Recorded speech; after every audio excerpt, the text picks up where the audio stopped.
So I finally read A Wizard of Earthsea by Ursula K. Guin, and I didn't like it. I had been looking forward to this one for quite some time. I had been wanting to read something by her. I thought I would start with her classic fantasy. I have had this specific copy on my shelf for half a year, and when I read it, I was kind of disappointed. And I think there are two main reasons why I didn't like it. One of them I would like to differentiate between this book is not for me versus this book is poorly written. I do not think this was a bad book. I don't think it was not well done. It was not what I wanted, though. And then the second main reason why I probably didn't like it was, maybe this is the third reason. The second one kind of goes with the first one, which is that it wasn't what I expected. I had my expectations set before going in. It wasn't that.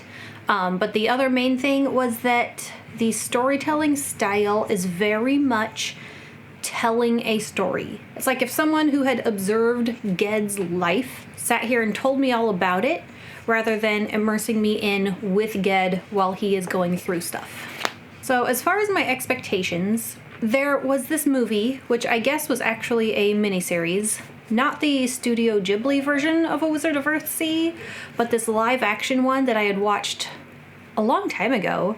And most of what I knew, or thought I knew, about this was from that movie, which when I looked at IMDb, it said it was a TV miniseries.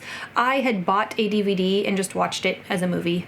And there were definitely some inaccuracies, which is fine. It's what you expect. I believe that miniseries also covered multiple books because it went far beyond this one. And then it just kind of was not the same feel. In the afterword, Ursula K. Guin is talking about how she was asked to write a fantasy story for teenagers.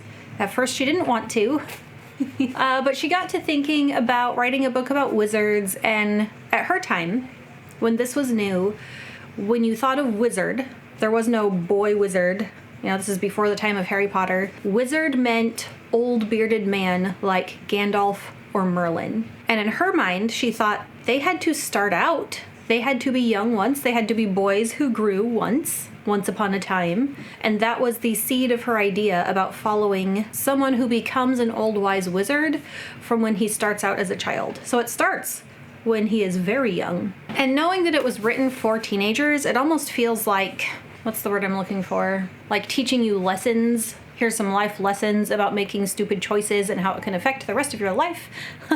Almost cautionary. Oh, and then I just remembered the other reason I didn't like it. I will get there. And then my other expectations were just that it was more of a, like for an even younger audience, like a middle grade or children's, more like the Chronicles of Narnia. And then the other main thing that I really did not like about it was how it felt so dark and kind of creepy to me.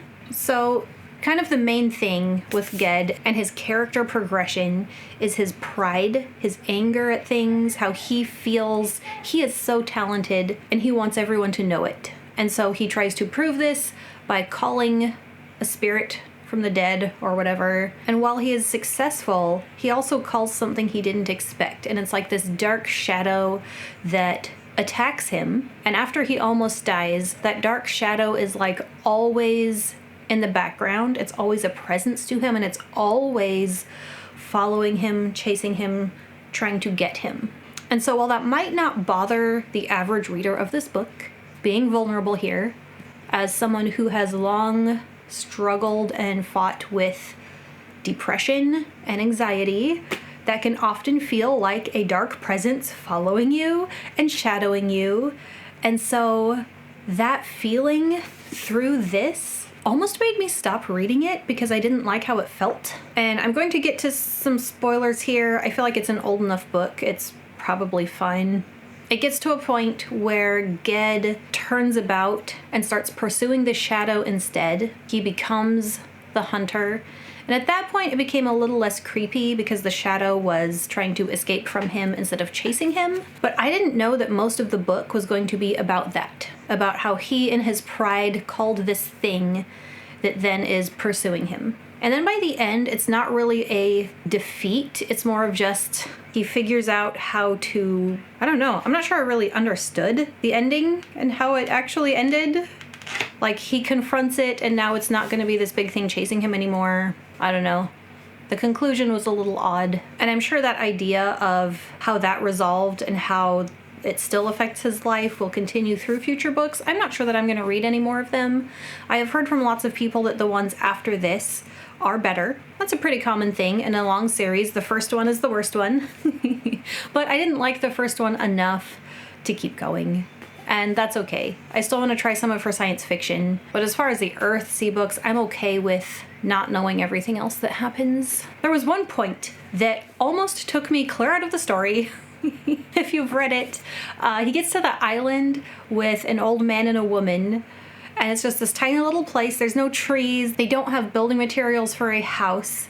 There's no wood, but somehow they have a fire pretty constantly going. And if they never go anywhere and no one comes to them to trade, they're just completely isolated. What are they burning to make their fire? I don't know. Are they gathering driftwood? As it was describing how isolated they are and how there's no trees and no trade, but there was a fire, I was like, how? What's the fire made out of? She definitely has a storytelling style. And like I said, I don't think it's badly done. It was just not for me. The progression of Ged from young child to where he ends is a huge character arc. There's a lot of growth there, which is something I do like. I like when the hero or protagonist has a friend, which he does. I like how even though he started out as someone with a lot of natural talent, he still had to learn and struggle and grow. It's not like everything just came easily to him magically. So definitely not a bad book, just not for me. I haven't decided yet whether I'm going to keep it on my shelf or not. We'll see. I just went to a library used book sale and they had a really old version of the second book with really cool art, and I almost got it, but I had already decided that I wasn't going to keep reading them. So I left it there for someone else to find who would be excited and be like, oh, look at this cool old Ursula K. Guin book. Collecting books and reading books are two separate hobbies. So if you disagree with me and this is one of your favorite books, go ahead and tell me what you loved about it. Thank you to my patrons who support me, but also just make me feel supported. And happy reading. Bye.